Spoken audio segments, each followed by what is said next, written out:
তখন রানী শিয়াও তাকে বলে, আমি তোমাকে কাউকে হত্যা করার জন্য বলিনি।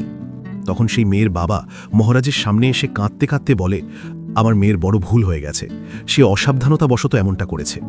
আমি ওকে বাড়িতে নিয়ে গিয়ে ঠিকভাবে সব শিখিয়ে দেব, দয়া করে ওকে মাফ করে দিন। কিন্তু লিংলিং বলে, এটা কোনো ছোটখাটো ভুল না, তোমরা আমার মাকে মারার চেষ্টা করেছ, আমি তোমাদের এমনভাবে ছেড়ে দিতে পারি না। এই কথা শুনে মহারাজ বলে, লিংলিং ঠিকই বলছে, ওকে নিয়ে যাও। তখন সৈন্যরা সেই মেয়েকে ধরে সেখান থেকে নিয়ে যায়। লিংলিং তখন কম্পিটিশন জিতে যায়। তখন লিংলিং মহারাজের দিকে তাকিয়ে বলে, বাবা, আমি আপনার সঙ্গে একান্তে কিছু কথা বলতে চাই। এরপর সে মহারাজের কানে ফিসফিস করে কিছু বলে। এই কথা শুনে মহারাজ হালকা হাসি দেয়।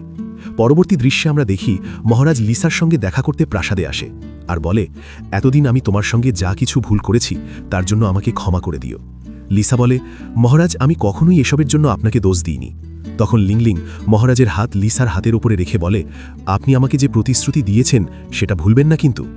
এরপর লিংলিং দাসীকে নিয়ে সেখান থেকে চলে যায়।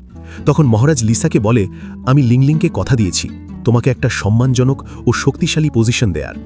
এই খবর যখন রানী শিয়াওয়ের কানে পৌঁছায় সে ভীষণ রেগে যায়। এরপর যখন প্রহরী এসে বলে মহারাজ এখন লিসার প্রাসাদে আছে, তখন সে আরও রেগে যায় আর ভাবে, আমি কোনোভাবেই লিসাকে মহারাজের আপন হতে দেব না। এদিকে দাসীরা কানাঘুষা শুরু করে।